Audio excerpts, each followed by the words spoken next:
My name is Ray Todd Blackwood, and I'm the Vice President of Product Management at Anthology, Inc. All right, so my UAT story. Well, it started off in the 1990s. I went to high school, I graduated from high school in 1993, and I didn't go to college right away. Instead, when I was a high school student, I wanted to make movies and be a movie director. And so all of the money that I spent went to buying video equipment, and I had a little video editing studio in my bedroom, and I would make short films. In high school, actually, I entered a contest for Universal Studios Florida. I went to high school in Florida, where you could make a movie about your town and showcase your school, and the school would win an award for $100,000 worth of video equipment.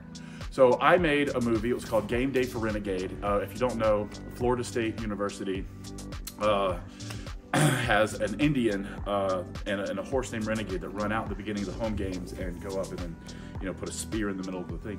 So our story was about the Renegade, the horse. It was kind of like a Groucho Marx comedy thing that we did. But I showed that movie at another school's prom party, and the girl who was hosting the party, her dad owned the production studio. And the next Monday, he offered me a job. And I'll never forget the day that I got the job, because he said, "This is either the keys to the building or the keys to the future. The keys to your future, you decide." And I fell in love. We made videos, radio commercials, billboards, interactive CD-ROMs. Part of my job was to look at all the magazines that came in every single month, go through them, and then pitch back to the owner, what are the coolest technologies, which ones do we want to go get? Then he'd go find a customer to give us money. We'd take that money, we'd buy the cool tech, and we'd play with it. And that's sort of what my job was from 18 to 21 years old. One month, when I was doing my assignment, there was a new media magazine that was all about the future of multimedia. And this is a point in time where interactive CD-ROMs were very, very new. You couldn't even have all the peripherals on the computer at the same time. You had to rewrite the computer system and reboot it if you wanted to do a scanner or a printer or a CD-ROM or something like that at the time. And I was very enthralled in this whole world at that point in time. And I'd also just read the book Disclosure by Michael Crichton. If you don't know, that book is about the creation of a virtual reality library system. And so anyway, right there on the page, it said, bachelor's degree in virtual reality is the only one in the United States, CAD Institute, Tempe, Arizona. And I just knew at that very moment that I was gonna leave Florida, I was gonna go to Arizona, and I was gonna study virtual reality. And so I had an old Suzuki Samurai, and I packed it up and I headed from Florida to Arizona. And I began my career as a student there. And now the VR program evolved while I was there, and after my first year I switched my major to digital video production. I ended up getting an associate's degree in multimedia and a bachelor's degree in digital video production. Later I was working at the university. I got a job there my second semester. And I got my master's degree from University of Phoenix and an MBA in technology management. But while I was a student, I don't know if a lot of people know this, while I was a student, I went to the president at the time and said, I'm noticing that the students are struggling a little bit, and even the technology that we're using is so new that even the faculty in some cases are stretched. They're learning along with us. And I said, I really like to have a tutoring program for students. And he's like, yeah, that sounds great. I was like, awesome, let's get it started. He's like, how are you gonna pay for it? I was like, you're gonna pay for it. He goes, nope. The college is operating and we have a budget, and this is the things that we do. Like, if you wanna spend more money or do something, we have to find a way to do that.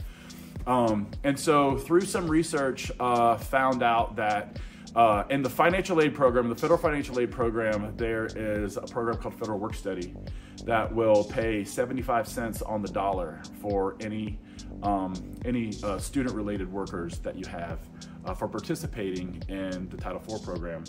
Title IV is the section that grants federal student aid to students at colleges and universities. So I wrote a business plan and a proposal. Now, granted, you gotta understand, I was like a sophomore at school at this time. I wrote a business plan and a proposal and a budget. And part of the program is we also had to create community literacy tutors. So a portion of the students actually had to go out in the community and teach kids how to read and things like that. Outside of any school project or any work at all, ended up creating the Community Literacy Tutor Program at UAT while I was a student there. And that was really sort of the beginning of how I got into a more leadership position at the school, having that initiative as a young student, and then working there part-time. Ultimately, I started working in the IT department, and I graduated in 1999. And if you're not familiar, technology was in a panic in 1999 because many people thought the world was going to end at midnight of the year 2000. And all of our computer systems needed to be upgraded and redone in order to support the 4-year code that was non-existent in the code that was built from the 1950s to the 1980s.